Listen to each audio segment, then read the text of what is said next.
aquí estamos para hacer el vídeo de Aristóteles.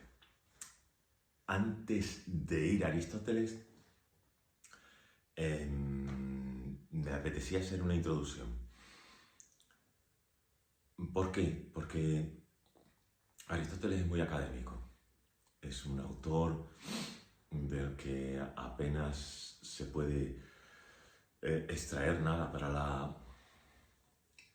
la vida, sino que es un autor pues, que hay que estudiar, memorizar y poco más.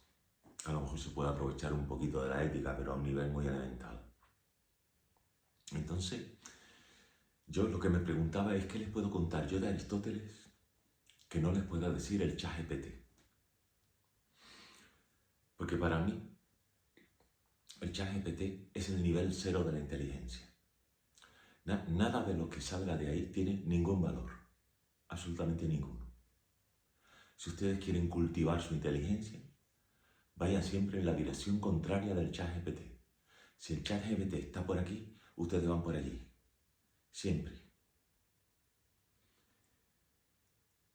¿Y qué les puedo contar yo que no les diga el ChatGPT? Pues, en primer lugar, que hay dos tipos de filósofos.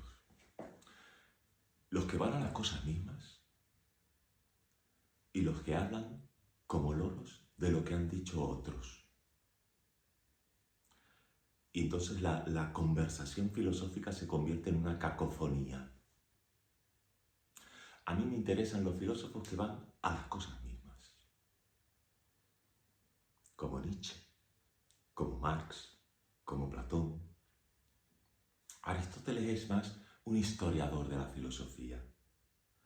Organiza lo que ha escuchado, lo que ha leído, lo coloca en un orden más o menos lógico y aporta básicamente eso, porque realmente vamos a ver que en el tema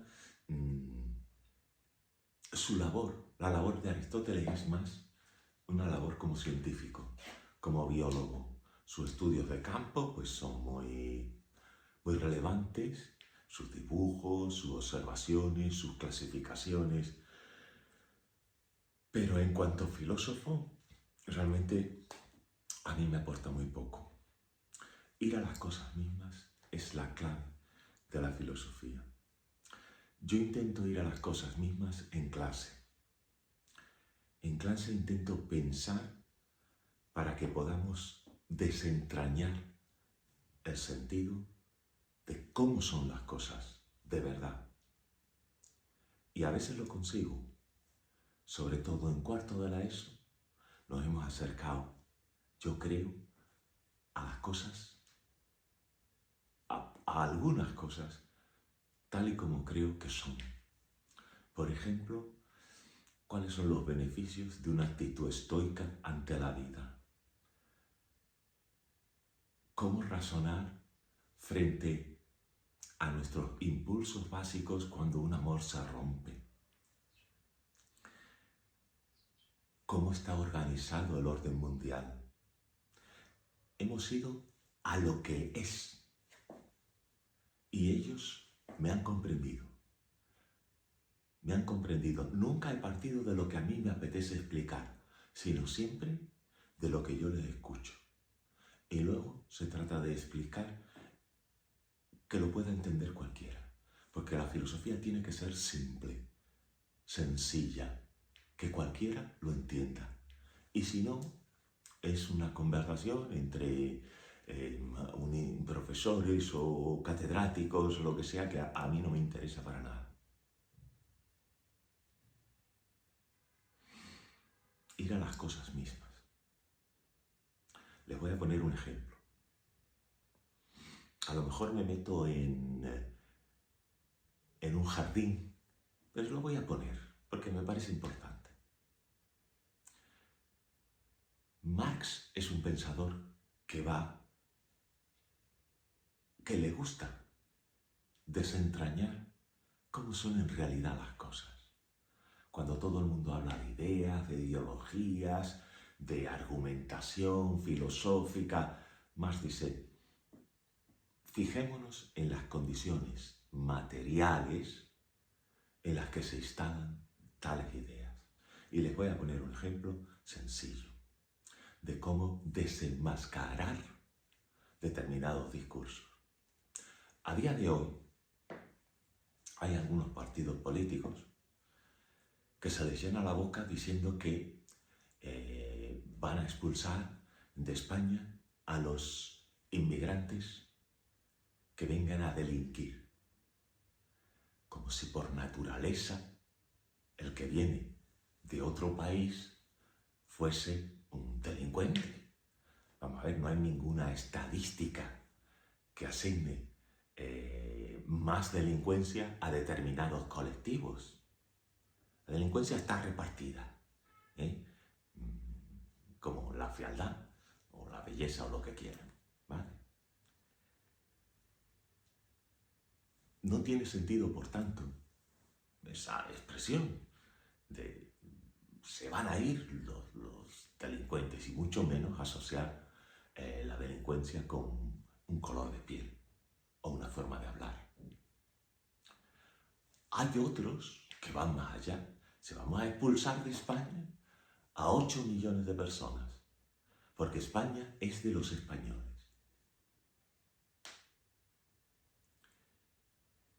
Detrás de este tipo de pensamiento, de este tipo de discurso, de demagogia,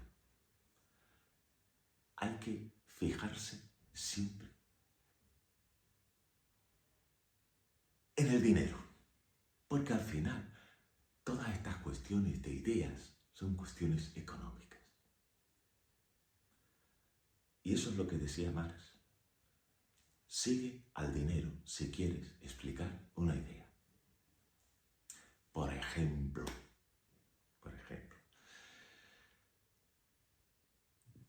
cuando tenemos un trabajador sin papeles, ya sea en un bar, en la construcción, cuidando a un anciano, mientras está sin papeles es muy económico, tremendamente económico. ¿Por qué? Bueno, no hay que pagar seguridad social, no hay que pagar indemnización por despido, no hay que buscar un sustituto si se coge vacaciones. Es alguien sin derechos. Ni siquiera derecho a la asistencia médica. Muy barato.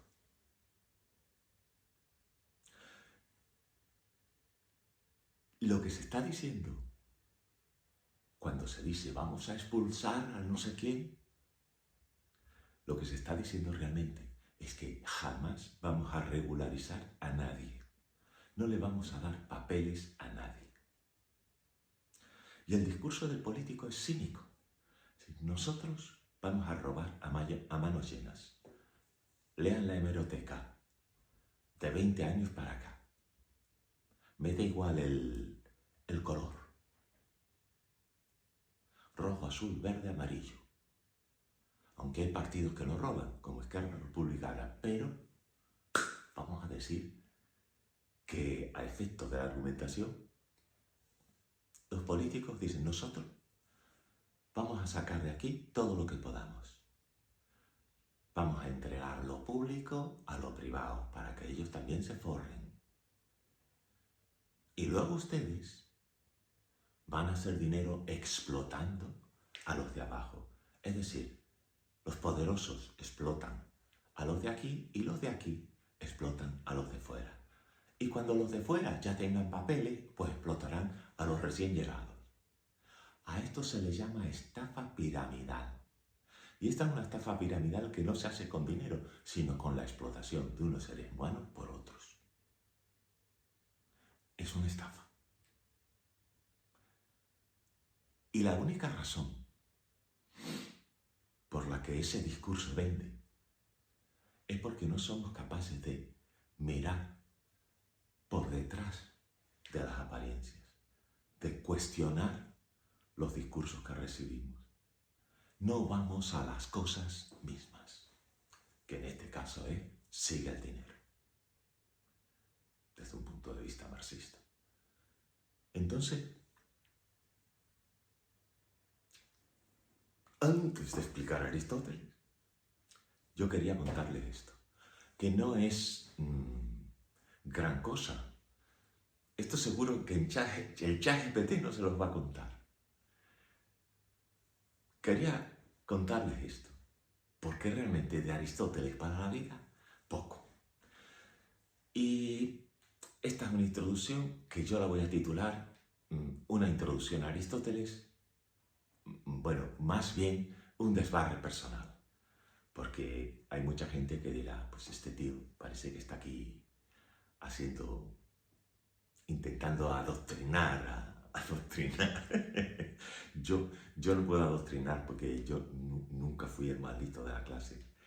Y yo simplemente espero decir las cosas que se espera de que diga una buena persona. Y ya está.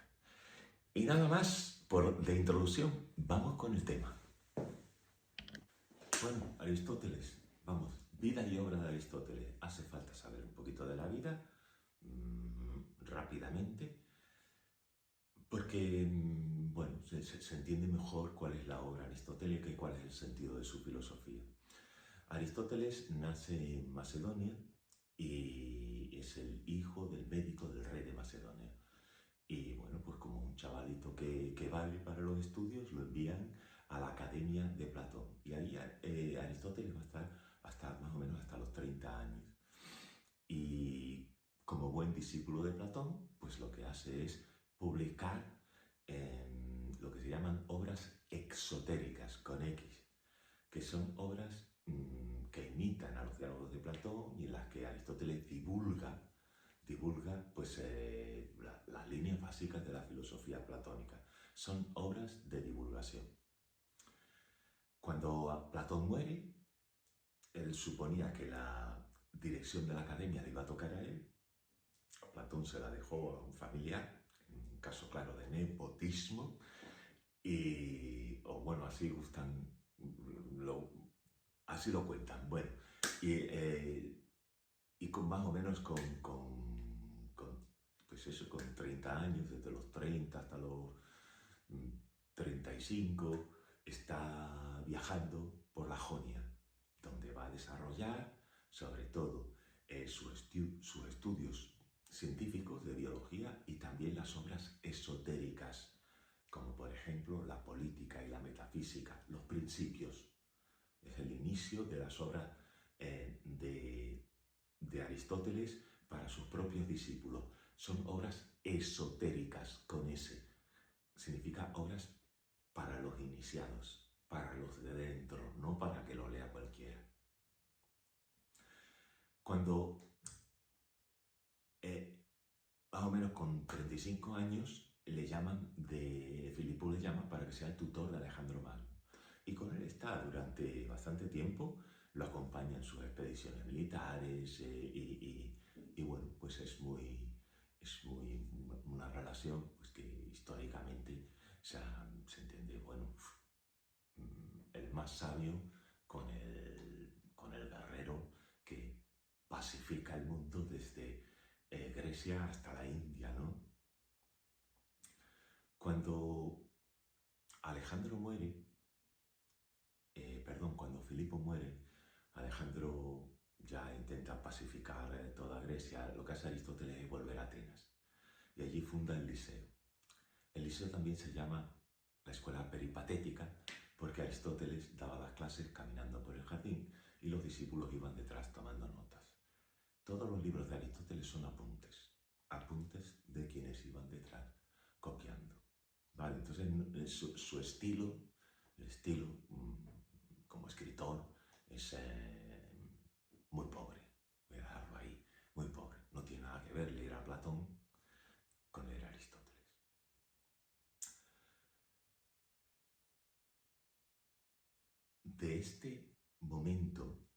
En este momento es cuando la filosofía de Aristóteles, o el pensamiento de Aristóteles se orienta a lo que él ya entiende que es, a lo que se debe dedicar el saber, que es a lo empírico, al mundo real.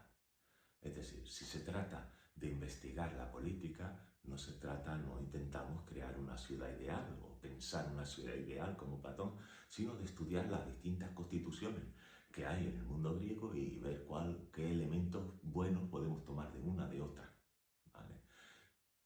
Si se trata de hacer ciencia, pues nos vamos a la biología, al estudio de los seres vivos, la clasificación según sus características, buscando los universales, ¿vale? Los universales, del mismo modo que planteaba Sócrates, que había que buscar las definiciones y luego Platón las ideas, pues Aristóteles también dice hay que buscar los universales para hacer biología, el estudio del mundo empírico. Y sobre todo, recalcar, Aristóteles destaca como biólogo.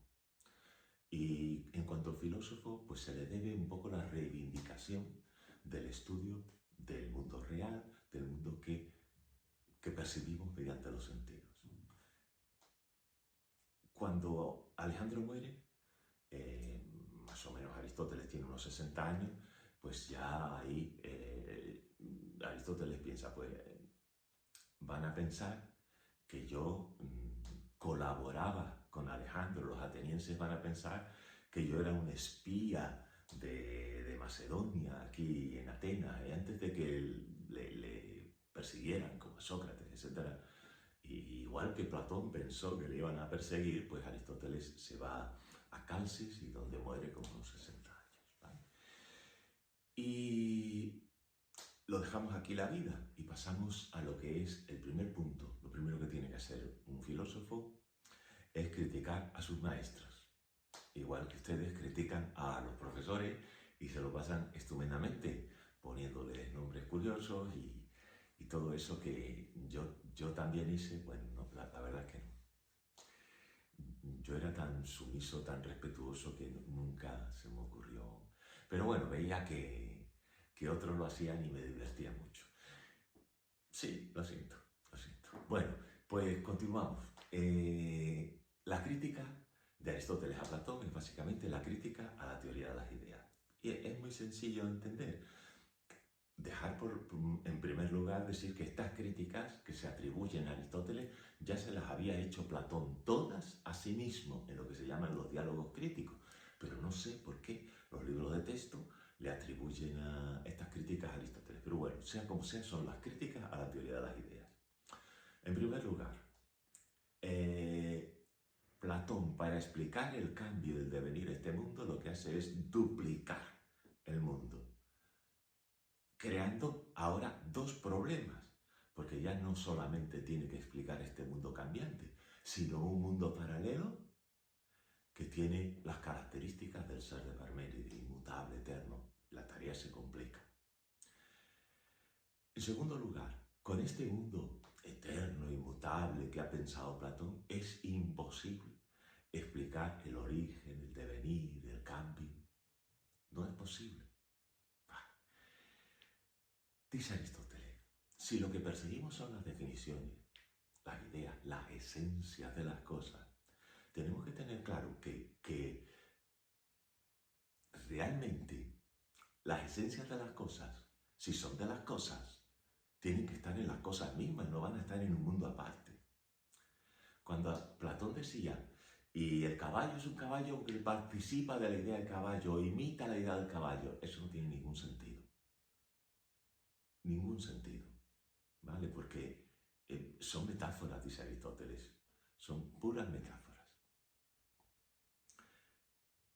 También está el argumento del tercer hombre, que decía, es de Platón, si la idea de lo grande tiene que ser grande, también porque es lógico, hemos dicho que las cosas son lo que son porque imitan o participan de la idea, pues la idea de lo grande tendrá que imitar o participar de una idea superior, que sea verdaderamente la esencia de lo grande.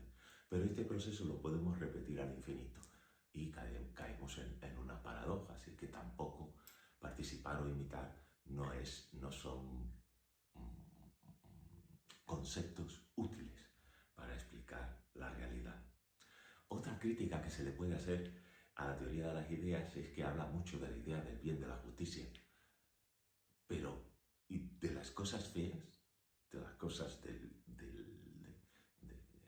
hay hay una idea de la mierda. Pues evidentemente no tiene ningún sentido. Todas estas críticas ya se las había hecho Platón y son el primer paso de la filosofía de Aristóteles, ¿vale? Segundo lugar, además hemos visto la vida, ahora hemos visto la crítica a la teoría de las ideas y vamos con la lógica. La lógica es, digamos que el escenario o las reglas básicas que deben dirigir el pensamiento. Y para Aristóteles, el pensamiento tiene dos caminos. Un camino que va desde abajo hasta arriba y otro desde arriba hasta abajo.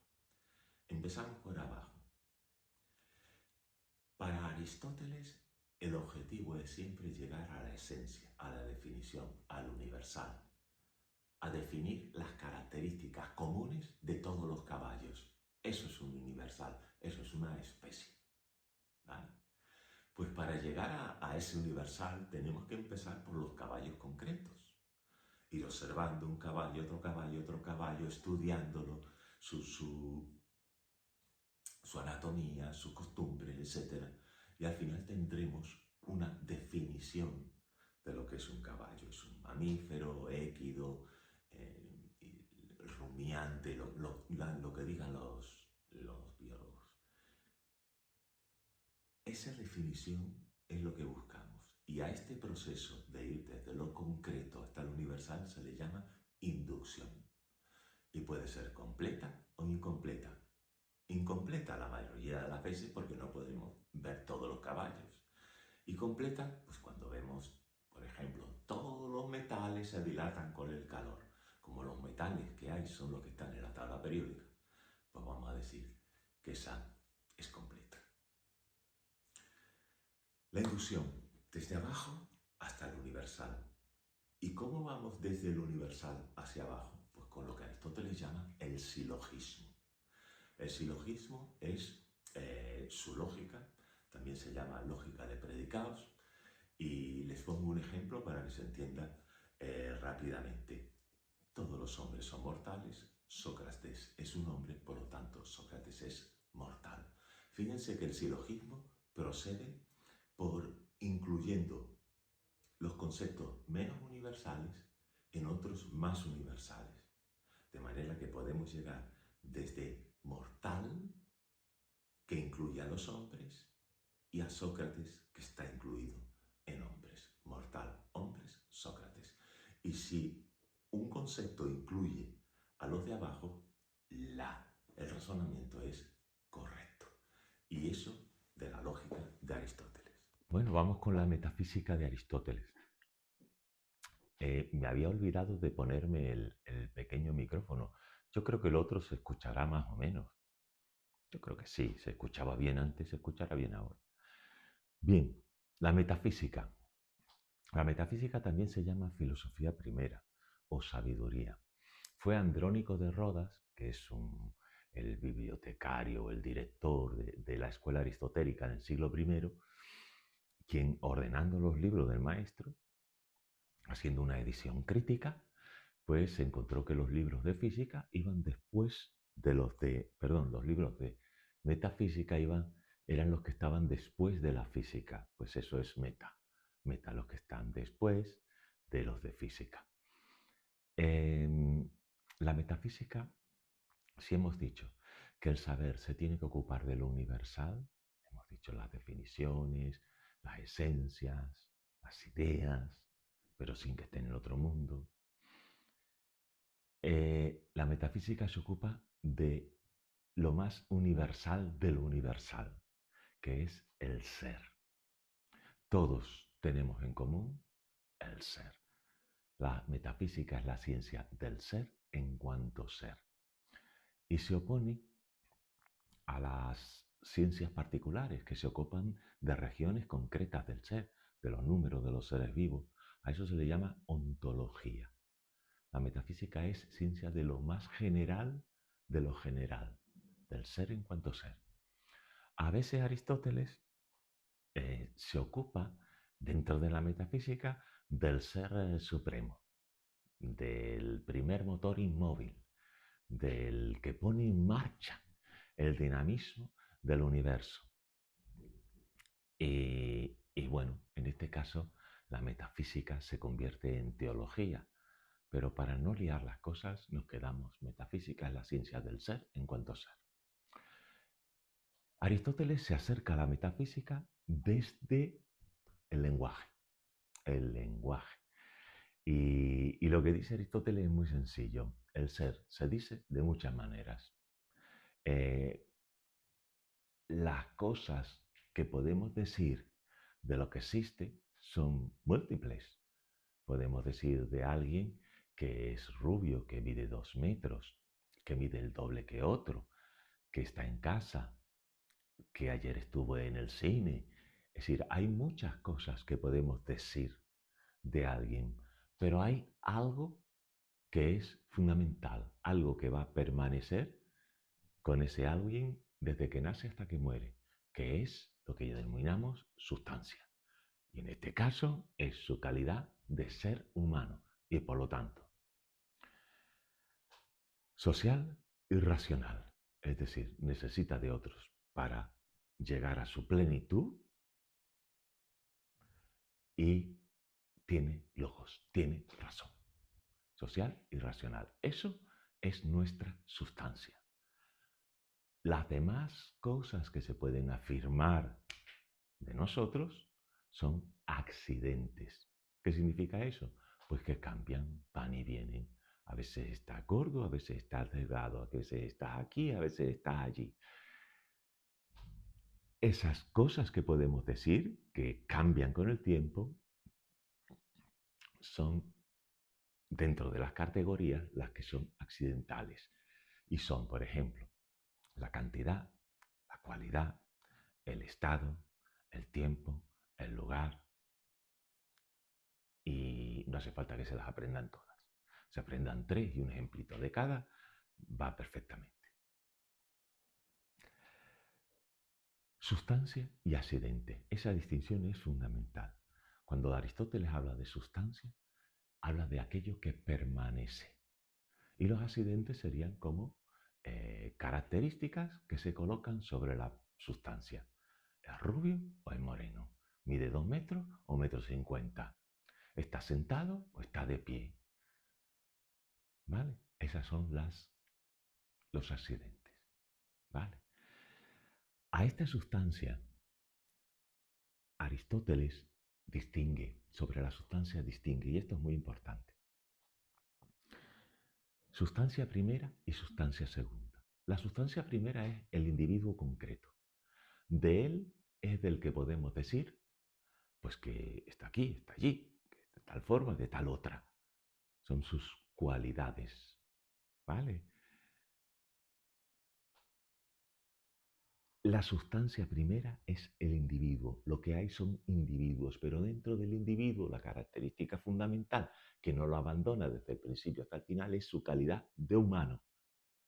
Y esta calidad de humano, que es básica, es lo que llamamos sustancia segunda. ¿Vale? Entonces Aristóteles dice, sustancia, la que existe, la de verdad, es el individuo concreto. Por eso la llamamos primera.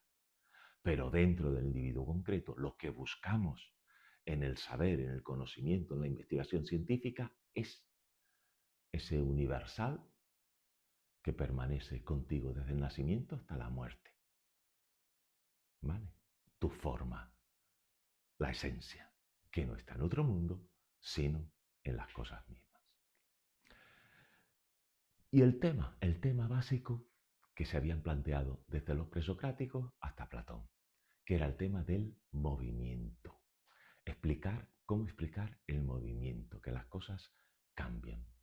Y aquí hay un debate. Entonces, Aristóteles, como hemos dicho, que le gusta organizar las cosas, dice, Heráclito se equivocaba. ¿Por qué? Porque decía que todo cambia y nada permanece. Pero vamos, si nada permanece, no podríamos, el mundo sería ininteligible. Un mundo en el que un río es diferente porque el agua que lleva cada vez es diferente, pues sería como el mundo de Alicia en el País de las Maravillas, un mundo ininteligible, inexplicable.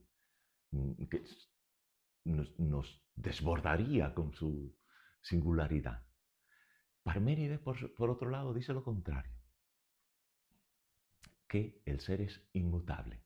Pero claro, la realidad que vemos es que las cosas cambian. Así que Aristóteles dice, vamos a ver, Parménides, una cosa es el no ser, ¿vale? Que no puede ser pensado y no puede existir. Y otra cosa es la potencia y el acto. Es decir, para Aristóteles las cosas cambian porque pasan de lo que está en potencia, que es una especie particular de no ser, a estar en acto. La potencia no es no ser, es poder llegar a ser, como una semilla respecto a un árbol. Una semilla no es un árbol, no es, pero puede llegar a serlo. Y así es como explica Aristóteles el movimiento. Y entonces lo más importante aquí es que para Aristóteles la sustancia, que estamos hablando de individuos concretos, es algo sujeto a cambio y a devenir. Y esto es totalmente diferente de lo que decía Platón. Para Platón la sustancia es eterna, inmutable, son las ideas. Y Aristóteles introduce un pensamiento que sí, que es una aportación desde la ciencia a la filosofía. Las sustancias tienen que estar sujetas a cambio, porque estamos hablando del único mundo que existe, el mundo real, el que vemos mediante los sentidos. Y con esto el cambio, pero hay otra distinción que tengo que hacer, aparte de potencia-acto, y es la de materia y forma. La sustancia concreta, el individuo, está compuesto de materia, en el caso de un ser humano, carne, huesos y sangre, y de forma. La forma es nuestra naturaleza, nuestra fisis. ¿Vale? Y en este caso es tener logos, razón y ser sociales. Necesitar la política, la polis, para alcanzar nuestra humanidad. Entonces, en cualquier ser vivo vamos a encontrar una parte material, ¿vale? Y una parte que es la forma, la esencia. A esta teoría de dividir a cualquier ser vivo en materia y forma se le llama hilemorfismo. Hile significa materia y morfe significa forma. El hilemorfismo. Entonces, si esto lo relacionamos con el acto y la potencia para explicar el movimiento, podemos decir que el acto, digamos, se desarrolla en la materia, va perfeccionando la materia hasta materializarse, hasta realizarse. La forma sería como las instrucciones que hay en cada ser para alcanzar el término de su desarrollo, más o menos como el ADN. Es algo que está ahí desde el principio hasta el final, que no muere, pero que no empieza ya, no tienes un ser humano adulto desde el principio, sino que ese ADN necesita un proceso de devenir, de cambio, para pasar, por ejemplo, desde el embrión hasta el adulto. Entonces, respecto a la metafísica de Aristóteles, hay que saber muy bien la distinción entre dentro de es la ciencia del ser en cuanto ser. El ser se dice de muchas maneras. Estas maneras se llaman categorías. La categoría principal es la sustancia y las demás son accidentes, sustancias, accidentes. La sustancia se dice de dos formas, sustancia primera, sustancia segunda. Sustancia primera es el individuo concreto, sustancia segunda es la forma. La forma no existe en un mundo separado, sino en este. La sustancia primera se divide en materia y en forma. Y a esto se le llama hilemorfismo. Y si queremos explicar por qué las cosas cambian, tenemos que recurrir a los conceptos potencia y acto.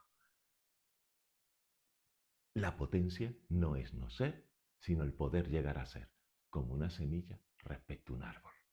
El acto es prioritario sobre la potencia, ¿vale?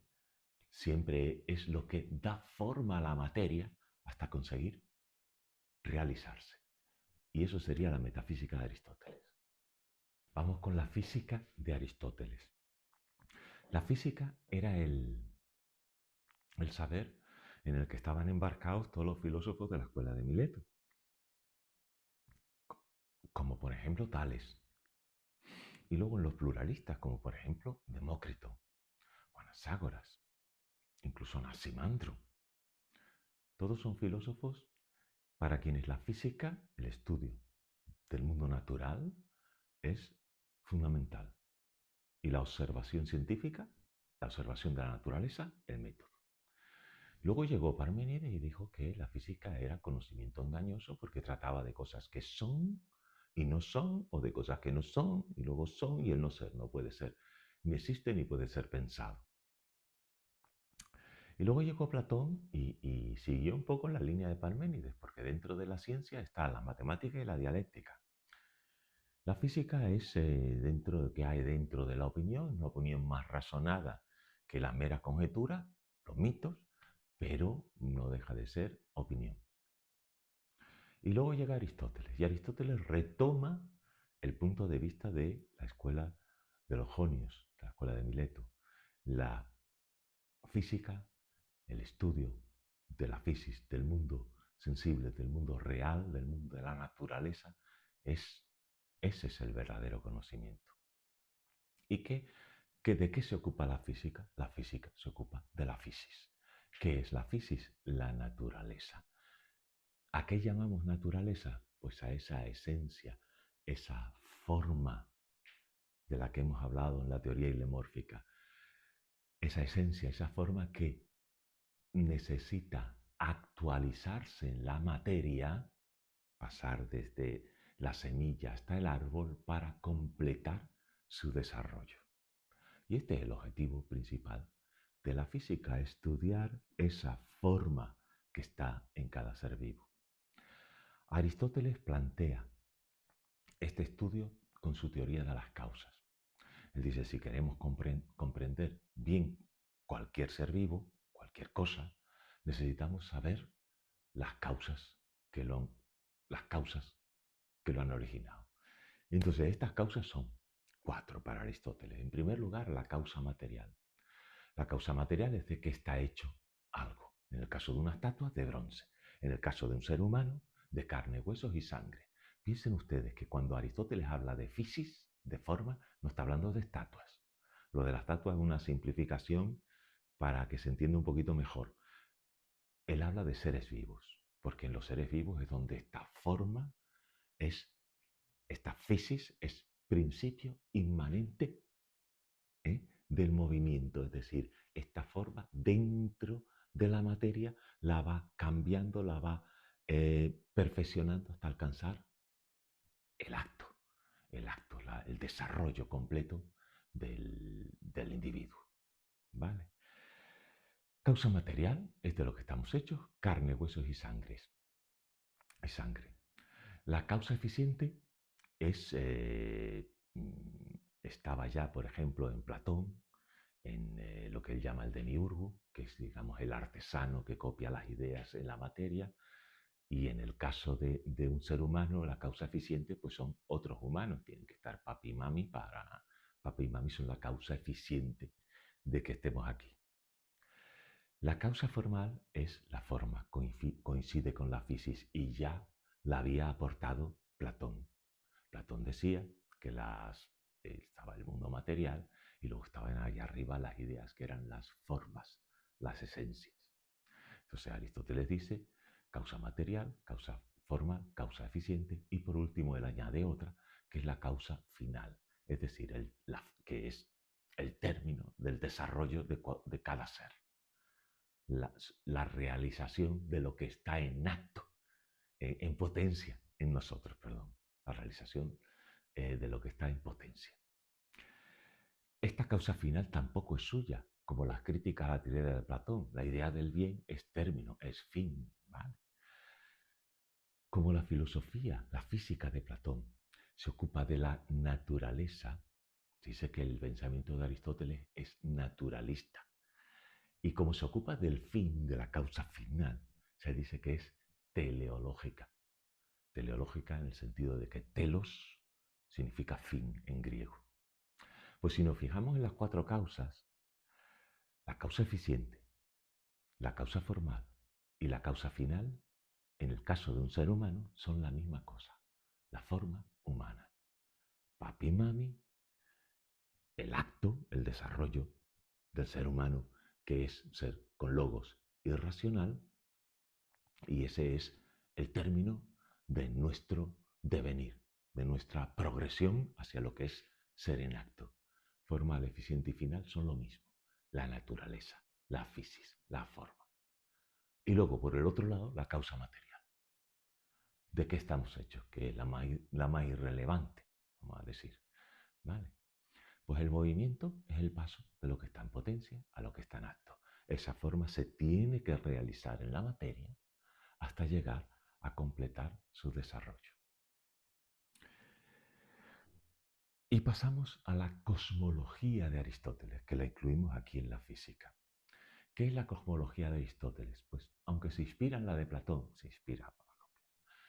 eh, digamos que está muy bien organizada y se va a mantener tal cual hasta el Renacimiento y la Revolución Científica.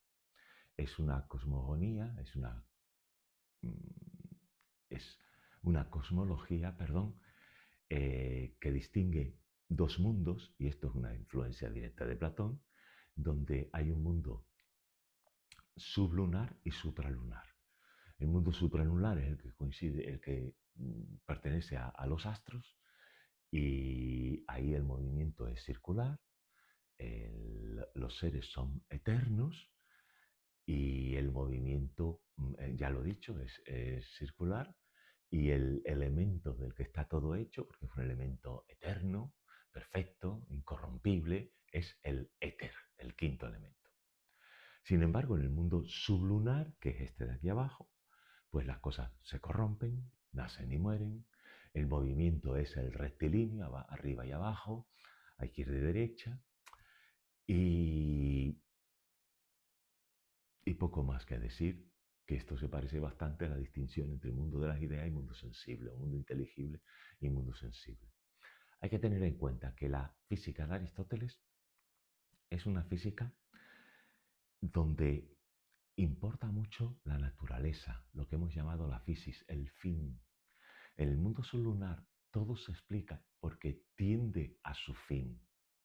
Por ejemplo, el movimiento del fuego hacia arriba, por ejemplo, del aire hacia arriba, es porque esos elementos tienden a su lugar natural, mientras que la tierra y el agua tienden hacia abajo. ¿Por qué? Porque su lugar natural, el que les corresponde por naturaleza, es abajo. La tierra está abajo, el agua está abajo. Tiramos una piedra arriba y cae. Tiramos y llueve también, el agua cae. Y es una física deductiva en el sentido de que eh, las cosas, cómo son las cosas, se deduce. Por ejemplo, el movimiento circular es el propio de los astros, porque los astros son eternos. ¿Y qué forma geométrica se corresponde con la eternidad? Aquella que ni empieza ni termina, el círculo. Entonces, ¿esto es una forma de explicar las cosas basada en la observación del mundo? No. Es una forma deductiva de explicar las cosas, que luego en la revolución científica pues esto no va a tener ningún valor, porque la revolución científica de lo que va es de matemáticas y experimentación. Las dos cosas juntas son las que se han convertido en la locomotora del saber actual. Vale. Me da a mí que está quedando el tema un poco largo, pero no sé. No, yo lo hago lo mejor que puedo. La antropología de Aristóteles. Para Aristóteles, al contrario que para Platón, que era dualista, el ser humano estaba hecho de cuerpo y alma, el cuerpo es mortal, el alma inmortal. Para Aristóteles, el ser humano es monista, o respecto al cuerpo y al alma, él defiende un punto de vista monista. ¿Qué significa eso? Pues que aplicando su teoría hilemórfica, lo que hay son individuos concretos y cada individuo concreto está compuesto de materia y forma, que respecto a este tema sería la materia se corresponde con el cuerpo y el alma con la forma. En el caso de un ser humano, la forma es su característica, el tener logos y necesitar de la polis, ser social.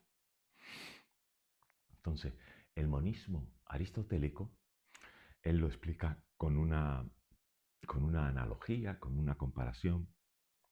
Él dice que si el cuerpo fuese un ojo, la vista sería el alma.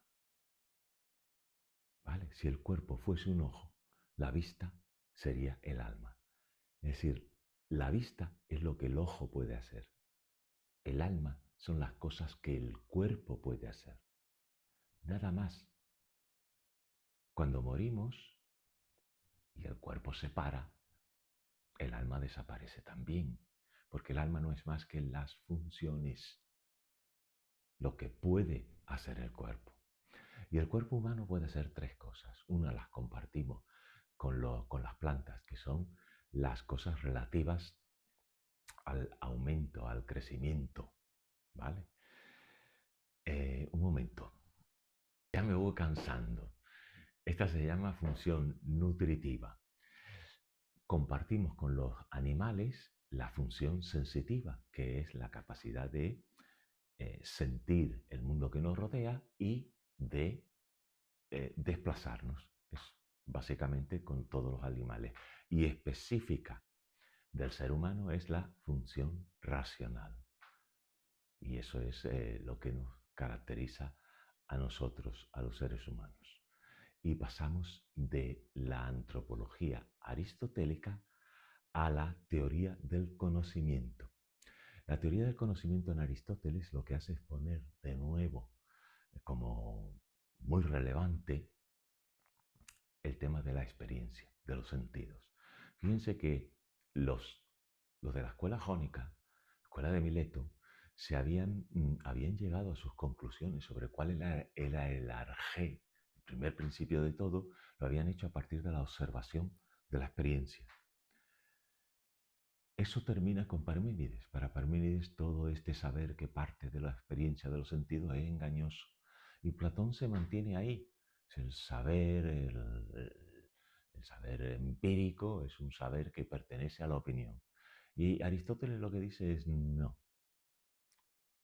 El saber empírico es el verdadero saber, el único que hay, porque no hay dos mundos, sino el que hay es este. O sea, Aristóteles dice que no hay conocimiento en nuestra alma que no haya entrado previamente por los sentidos. Si no hay nada de la anamnesis ni de que el alma recuerda algo que vio en otro mundo antes de nacer y eso se acabó. Conocimiento parte siempre de la experiencia. Y ya dijimos cómo. A partir de la inducción, observando casos concretos, nos vamos elevando hasta la definición, hasta el universal. Y luego cuando llegamos allá arriba, por deducción, mediante silogismos, podemos volver de nuevo hasta cada caso concreto. Si yo tengo la definición de lo que es un caballo o un perro, ordenando las características, desde lo más general hasta lo más particular, podré caer desde el universal hasta el caso concreto que esté investigando. ¿Esto es un caballo? ¿Esto es un perro? Pues vamos a ver si le corresponden las características generales que hemos atribuido a su forma, a su naturaleza. Inducción y silogismo. Para Aristóteles, igual que en Platón, estaba el pasaje de la línea, vimos la opinión, la ciencia, conjetura, creencia, matemáticas, dialéctica. En Aristóteles algo parecido, pero no tiene nada que ver. Para Aristóteles hay niveles de conocimiento. El más básico es la sensación. La sensación que la puede tener el elemento, el ser vivo más simple. Una ameba es capaz de tener sensación de dónde está el alimento. Una ameba es una célula muy básica, muy elemental. Luego está la memoria, que algunos insectos tienen memoria. La abeja es capaz de recordar dónde encontró el alimento, volver a la colmena y decírselo a las amiguitas. Por encima de esto, porque es mucho más organizado, muchísimo más versátil, es la experiencia. La experiencia es la capacidad de el conocimiento que se basa en repetidas experiencias del pasado, ¿no? Mami, que sabe que el paracetamol baja la fiebre y que el ibuprofeno no te sienta bien. ¿Eso cómo lo sabe? Por experiencia, porque te lo ha dado, te ha dado el paracetamol, te ha sentado bien, te ha dado el ibuprofeno, te ha sentado mal, y eso es experiencia, ¿vale? ¿Y cuál es? ¿Ese es el nivel superior del conocimiento? Pues no, por encima de ese está la ciencia. ¿Y quién tiene la ciencia? El que conoce las causas, en este caso el médico. El médico sabe por qué te sienta mal el ibuprofeno, por qué te sienta bien el paracetamol, por qué el paracetamol te baja la fiebre, etcétera. Conocimiento de las causas. Experiencia, pues son los sentidos, pero bien organizados, es decir, he probado esto, lo recuerdo, voy a hacer lo contrario. Memoria es lo del insecto, algo muy básico, y la sensación lo de la ameba. Estos son los 4 niveles. ¿Vale? ¿Y qué va a decir para Aristóteles? Mm, hay, podemos meter aquí, por ejemplo, los tipos de ciencia en Aristóteles. Para Aristóteles las ciencias pueden ser teoréticas, las que tratan de los primeros principios, como las matemáticas, la filosofía; prácticas, las que nos dicen cómo comportarnos, tanto en lo privado, la ética, como en lo público, la política; y luego están las ciencias productivas, las que tienden,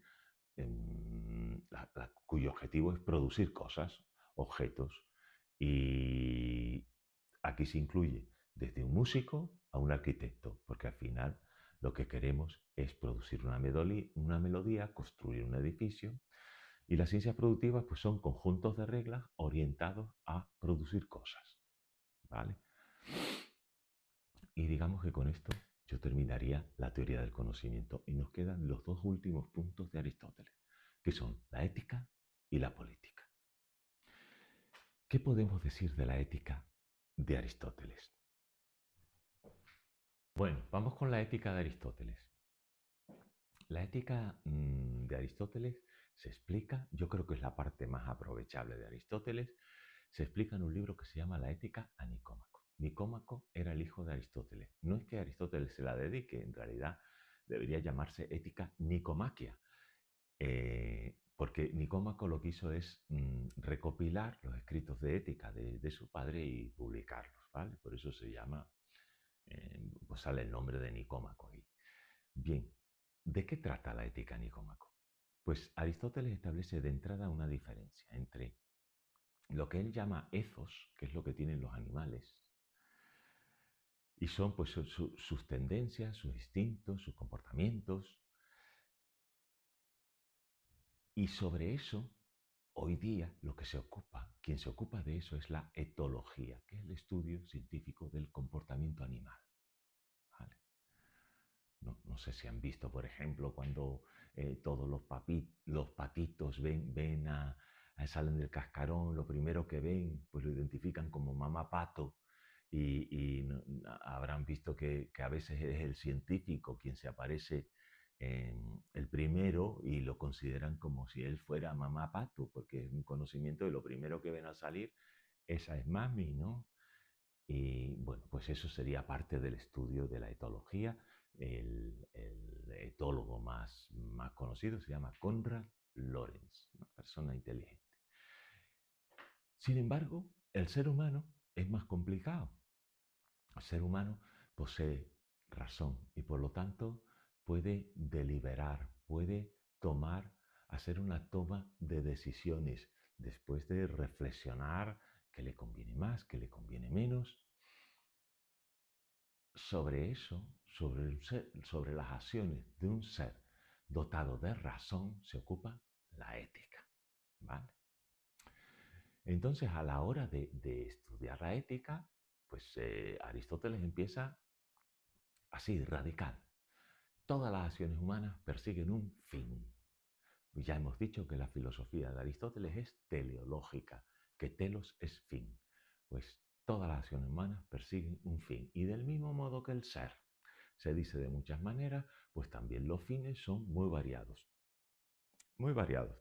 Depende de la persona Unos buscan el dinero, otros buscan la gloria, otros buscan el placer, etc. Los fines son muy variados.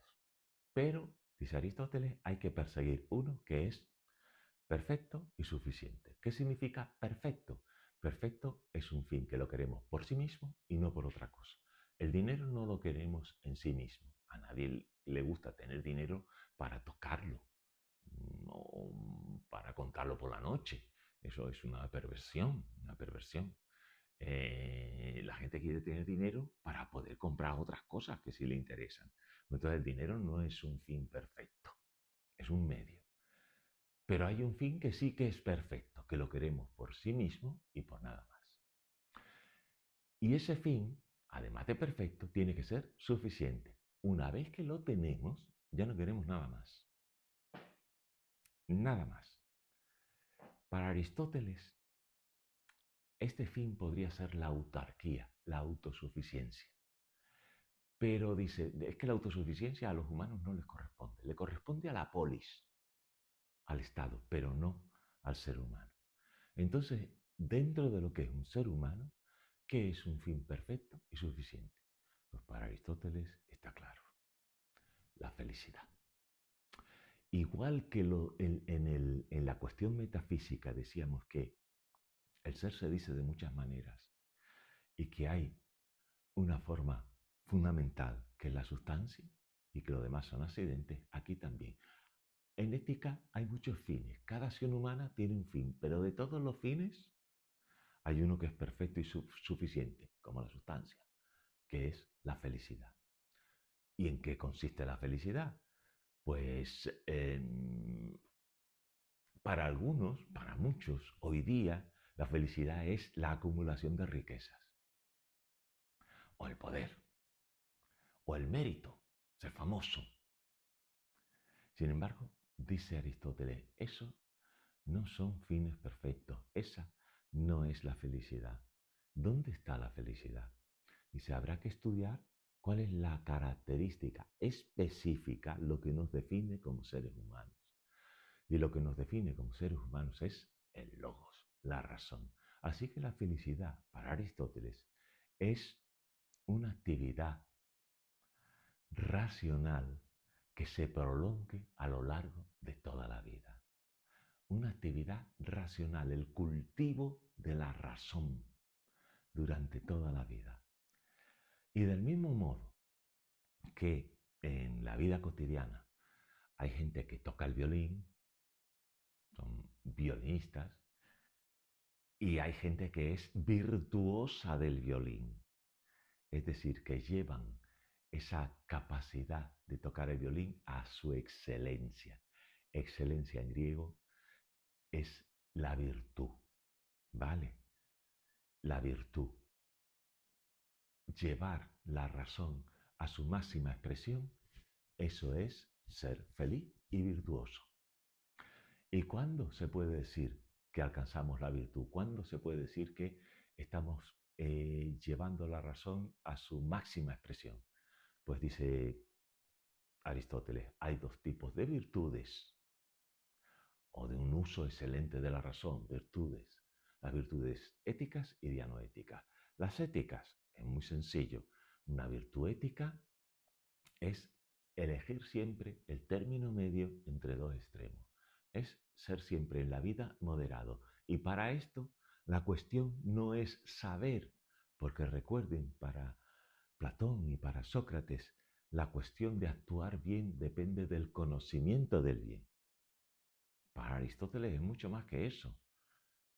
Requiere ejercicio, disciplina, trabajo desde la infancia. Uno no es moderado porque sepa lo que es bueno. Eso se va trabajando desde la infancia. Esa es la moderación, el término medio entre dos extremos. Por ejemplo, entre la tagañería y el despilfarro existe la magnanimidad, ¿vale? Entre la valentía y la cobardía existe el término medio. Perdón, entre la temeridad y la cobardía existe un término medio, que es la valentía. Y eso serían las virtudes éticas, ¿vale? Las que se corresponden con la moderación. Y las virtudes dianoéticas son las relativas al conocimiento. De todas las actividades racionales que tiene a su disposición un ser humano, ¿cuáles son las que más desarrollan o cumplen lo que es nuestra naturaleza, las que llevan la razón a su máxima expresión? Pues para Aristóteles no son las ciencias prácticas que se ocupan de la actividad, de la ética, la política, tampoco son las ciencias productivas, sino las ciencias teoréticas, la filosofía, las matemáticas, el estudio de los primeros principios, de la raíz de las cosas. Entonces, si alguien quiere ser feliz, lo que tiene es que ser filósofo, porque esta virtud, llevar el logos a esta excelencia, a la filosofía, dedicarse a la filosofía durante toda una vida, dedicarse a la contemplación de la verdad durante toda una vida, eso hace que nos equiparemos a los dioses. Mientras todo el mundo está aquí abajo ocupándose de la utilidad, de la conveniencia, el filósofo dedicado a la contemplación de la verdad es la única persona feliz. No son felices los borrachos, ni los niños, las mujeres tampoco, porque están excluidas del logos, porque Aristóteles era muy machista, no tiene nada de esa civilización, cultura ateniense que sí tenía Platón, eso es un bruto. Y dejo aquí la ética y pasamos a la política de Aristóteles. Vamos a explicarla del modo más sencillo posible. Mire, la política de Aristóteles es naturalista y teleológica. ¿Eso qué significa? Pues que para entenderla hay que tener en cuenta estos dos principios de la filosofía aristotélica. El ser humano es racional y social. Solamente dentro de la polis, del Estado, el ser humano es capaz de desplegar lo que está en potencia de convertirse en humano. Un ser, un hombre, que viva fuera de la polis, fuera del Estado, ese o es una bestia, un amante de la guerra, dice Aristóteles, o es un dios, pero no es humano. Porque en la naturaleza del ser humano está el ser social, el vivir en la polis. Y solamente dentro de la sociedad el ser humano puede cumplir su fin, que es llevar una vida racional. Fuera de la polis no es posible. Nadie te va a enseñar filosofía fuera de la polis. ¿Vale? Naturalista y teleológica. ¿Cómo sabemos que el ser humano es social? Pues lo sabemos porque la naturaleza ha puesto en nosotros el lenguaje. En los animales ha puesto la voz, pero en nosotros el lenguaje. La voz sirve para expresar placer, dolor, bueno, lo básico, para sobrevivir. Pero el hombre tiene además lenguaje. El lenguaje sirve para distinguir lo bueno de lo malo, lo justo de lo injusto. Y gracias al lenguaje podemos convivir. Y la idea básica de Aristóteles, las causas finales. Si la naturaleza ha puesto el lenguaje en nosotros, es para que lo usemos, porque la naturaleza no hace nada mal. Y usar el lenguaje significa consolidar lo que es la polis, el Estado. Y estamos en este fin social desde el principio. Al principio nos organizábamos en familias. Las familias se organizaron luego en aldeas. Y las aldeas se reunieron en lo que es el Estado, la forma perfecta del Estado, que es la polis. Y es perfecta porque es autosuficiente, tiene autarquía, ¿vale? Es autárquica la polis, no depende de nadie, ¿vale? Una polis griega tendría unos 20.000, 40.000 personas. Es una estructura social completamente independiente de todo. Se defiende sola, produce sola, etc. Y por último, cabe decir de la política aristotélica, lo que es, cuando se le pregunta a Aristóteles, vamos a ver, ¿y cuál es la mejor organización política? Sobre esto él no tiene una ciudad ideal como Platón, una república ideal. Para Aristóteles, Aristóteles dice, vamos a ver. Eh, hay tres tipos de gobierno, lo mismo que decían los sofistas, la monarquía, la aristocracia y la democracia.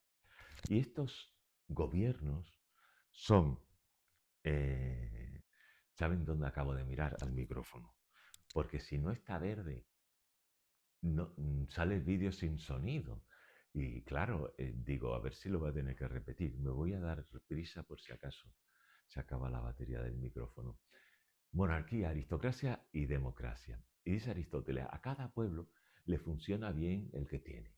A algunos les funciona bien la monarquía, a otros les funciona bien la democracia, y eso depende de muchas cosas, del clima, del lugar en el que estén, de la historia.